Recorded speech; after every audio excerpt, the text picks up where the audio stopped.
Hi friends, हमारे YouTube channel में आप लोग का स्वागत है। दोस्तों, मैं हूं प्रियंका गुप्ता और हम लोग पढ़ रहे हैं सीटेट एग्ज़ाम 2020 के लिए, जिसमें से सामाजिक विज्ञान एवं शिक्षा शास्त्र पढ़ रहे हैं। और हिस्ट्री में हमारी टॉपिक चल रही है नए राजा एवं राज्य।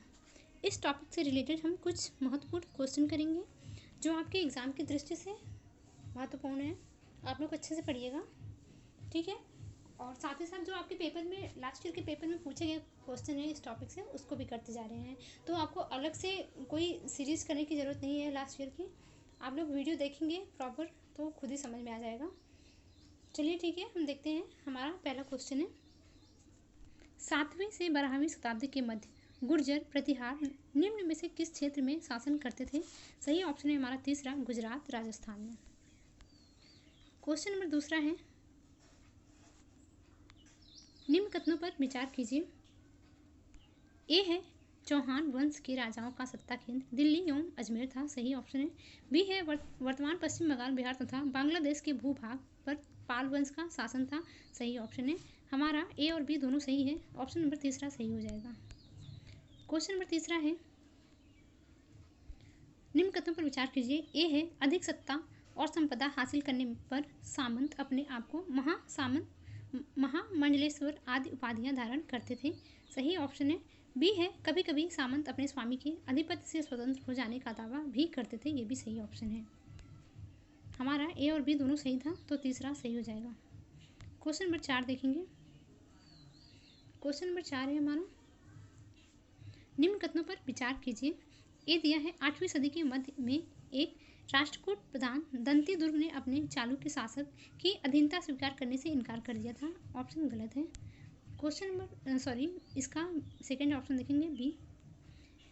हिरण्य गर्भ का शाब्दिक अर्थ सोने का गर्भ होता है। गलत है। हमारा चौथा ऑप्शन सही है, ना तो ए और ना ही बी। क्वेश्चन नंबर 5 है, 7वीं शताब्दी के राज्यों में प्रशासन के संदर्भ में निम्न कथनों पर विचार कीजिए। क्वेश्चन नंबर 5 में देखेंगे हमारा कौन सा सही आंसर है। ए है, इस काल में नए राजाओं में से कुछ ने महाराजाधिराज, त्रिभुवन चक्रवर्ती आदि तरह की भारी भरकम उपाधियां धारण की। बी है, राजस्व वसूली के लिए पदाधिकारियों की नियुक्ति सामान्यतः प्रभावशाली परिवारों के बीच से की जाती थी। हमारा ए और बी दोनों सही ऑप्शन है, ठीक। देखेंगे ऑप्शन नंबर तीसरा हमारा सही हो जाएगा। क्वेश्चन नंबर 6 है, निम्न कथनों पर विचार कीजिए। ए दिया है, 12वीं शताब्दी में एक बृहद संस्कृत काव्य राजतरंगिणी की रचना कलहर द्वारा की गई थी। क्वेश्चन नंबर 6 का ए जो है हमारा गलत है, ऑप्शन है, ठीक। बी है,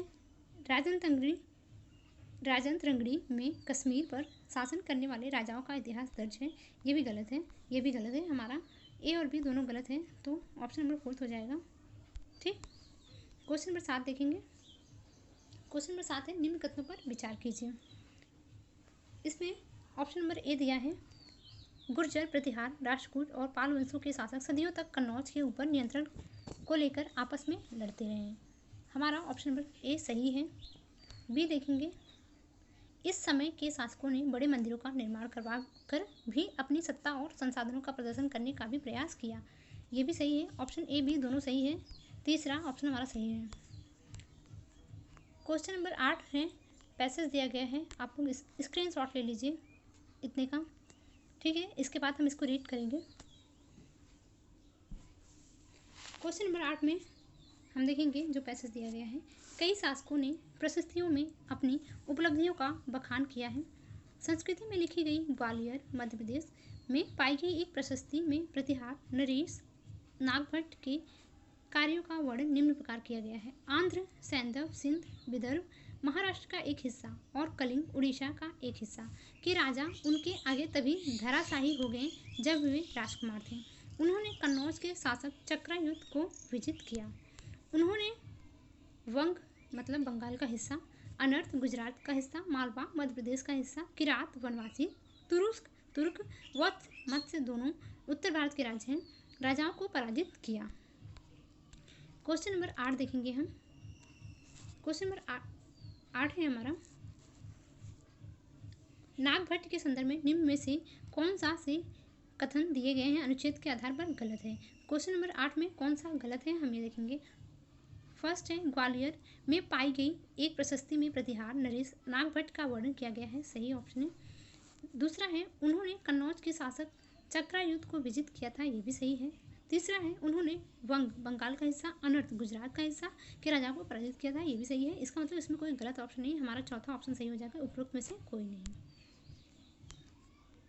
क्वेश्चन नंबर 9 देखेंगे और लास्ट ईयर के पेपर में जो पूछे गए प्रश्न हैं वो स्टार्ट हो चुके हैं, आप लोग अच्छे से देखिएगा, एकदम रट जाए ताकि आपको क्वेश्चन अगर एक बार में नहीं समझ में आ रहा आप वीडियो को स्किप करके या 2 बार में वीडियो देखिए, आपको समझ में आ जाएगा। ठीक है, क्वेश्चन नंबर 9 है हमारा मध्यकालीन भारत में मंदिरों को डैश डैश के केंद्र के रूप में माना जाता था।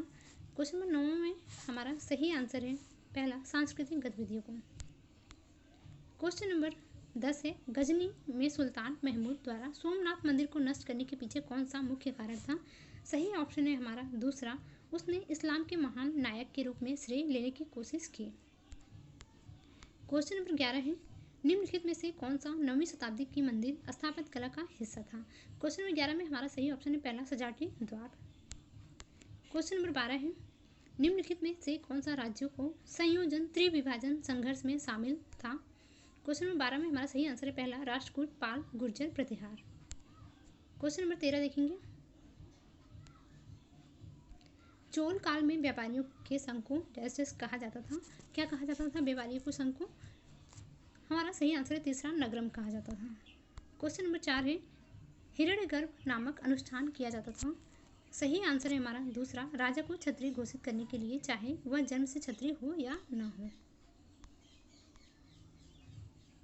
क्वेश्चन नंबर 15 है तमिलनाडु के चिंगलेपुर जिले में उत्तरामेरूर के शिलालेख में निर्धारित नियम के कारण निम्नलिखित में से कौन सभा के सदस्य नहीं बन सकते, सही ऑप्शन है हमारा क्वेश्चन नंबर 15 का दूसरा वे जिन्होंने अपना हिसाब किताब नहीं दिया था। क्वेश्चन नंबर 16 है दंतदुर्ग जिसने हिरण्यगर्भ नामक एक अनुष्ठान किया वह था, सही ऑप्शन है हमारा तीसरा राष्ट्रकूट प्रधान।